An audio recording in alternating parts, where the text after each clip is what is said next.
ST महामंडळाच्या मनमानी कारभाराबाबत Republican सेनेने उपसले बेमुदत आंदोलनाचे हत्यार.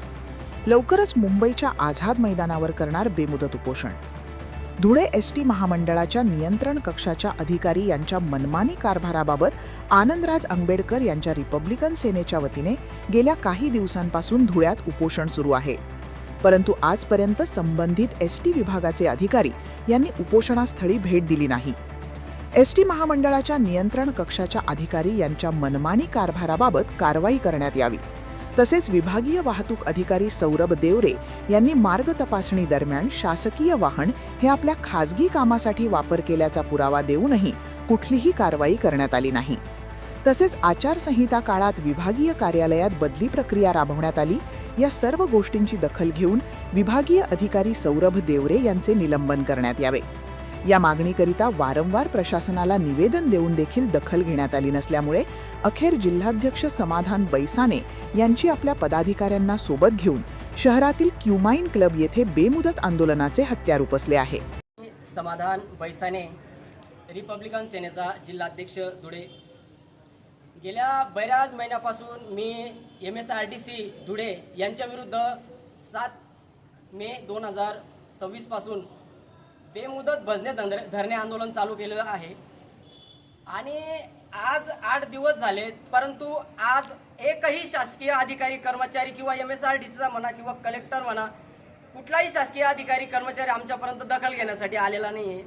आपण बघू शकता उन्हाचं तापमान इतकं मोठं आहे, 46-45च्या अंशावर आहे, तरी सुद्धा हे शासकीय अधिकारी कर्मचाऱ्यांना थोडीफार सुद्धा काही वाटत नाही का जे काही आंदोलनासाठी स्थळ दिलं जातं त्या ठिकाणी एक डिपार्टमेंट सुद्धा व्हिजिटला येत नाही. एवढं मोठ्या प्रमाणावर म्हणजे आम्ही भ्रष्टाचार बाहेर काढण्याकामी आम्ही बाहेर बसलेलो असतो, परंतु शासकीय अधिकारी कर्मचारी कुठलीही दखल न घेता माय पॉवर मध्ये फक्त त्यांचा पदाचा उपयोग करत असतात.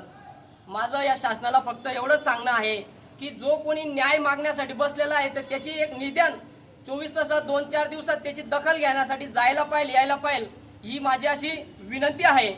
मी MSRTCच्या विरुद्ध जवळपास 7 महिन्यापासून हे गोष्टी करीत आहे, परंतु मला कुठल्याही पद्धतीचा न्याय भेटलेला नाही. उदाहरणार्थ MSRTC मध्ये जो काही भ्रष्टाचार चालू आहे, मनमानी कारभार, माय पॉवर कशी असते, तर त्या याच्यात एसटी महामंडळ डिपार्टमेंटमध्ये हे असं चालू आहे की माननीय एकनाथ शिंदे साहेब यांनी एक उपक्रम राबवला होता की धर्मवीर आनंद दिघे साहेब आरोग्य तपासणी. तर त्याच्यामध्ये इतका मोठा भ्रष्टाचार झालेला MSRTCचा की 10 लाखाच्या वर जर का काही अमाऊंट असेल तर ती महाराष्ट्र शासनाप्रमाणे GR असतो तर ती ई-निविदा काढावी लागते. परंतु अशी यांनी कुठलीही उपक्रम न राबवता यांनी डायरेक्ट परस्पर तो अंजना हॉस्पिटलला ते पैसे ट्रान्सफर करून दिले आणि तो भ्रष्टाचार उघडकीस आम्ही काढलेला आहे. परंतु कुठल्याही अधिकारीवर ते कारवाई करत नाही. उलट ते असं म्हणत आहे की कुठलेही असा भ्रष्टाचार आमच्या हस्तक्षेप मध्ये झालेला नाही.